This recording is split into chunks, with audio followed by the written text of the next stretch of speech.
Aku ngeliat. Gimana tanggapan Mail? Dia ikut. Oh lo. Kok bisa lah? Ikut Indonesian Idol.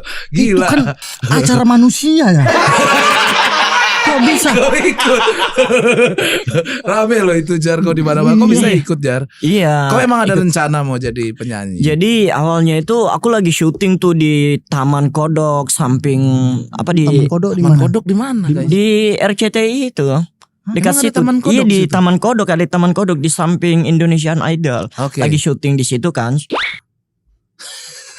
Syuting mancur. Oke. Iya, nah pas setelah dari situ kebetulan hari itu juga lagi ada Indonesian Idol.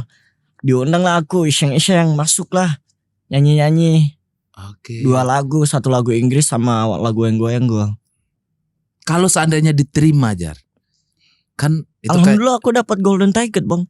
Golden ticket bukan tiket tiket. aja, tiket aja